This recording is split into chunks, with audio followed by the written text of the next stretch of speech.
Part 1. A stranger's voice in the dim corner of a quiet Paris café, where the scent of roasted coffee lingered like a memory. Elara sat alone.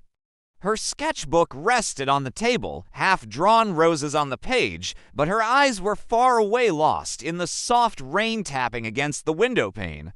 She came here every Thursday, not just for the coffee, but for the music. He played the piano at exactly 5 p.m. He was a mystery. No name, no words, just music. Elara never dared to speak to him. She didn't need to.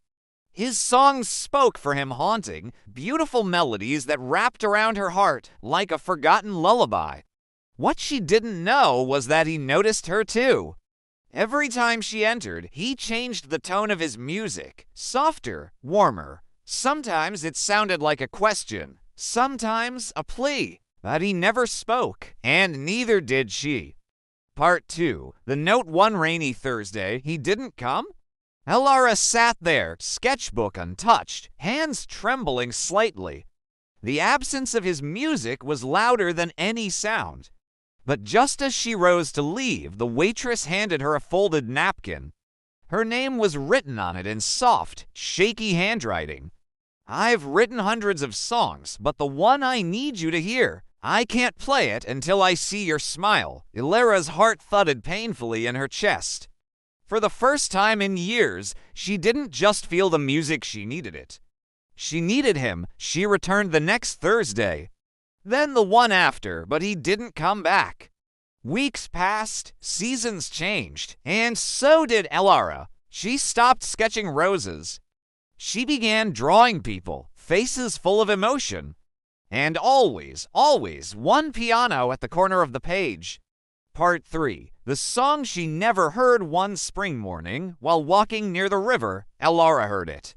A song, faint, echoing. It stopped her in her tracks. Drawn by some invisible thread, she followed the sound down a quiet alley, through a glass door into a small concert hall.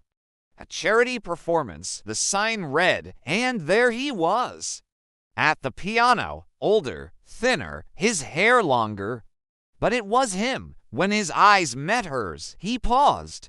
A small smile tugged at his lips, as if he was remembering a dream. Then, without a word, he played. It was the most heartbreaking song she had ever heard.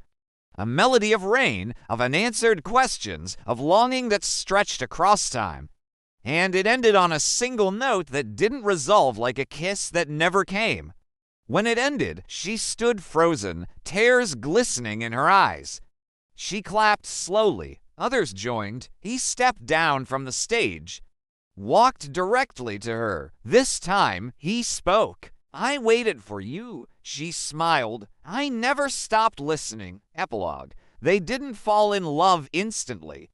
That's not how real love works, but they started walking together after concerts.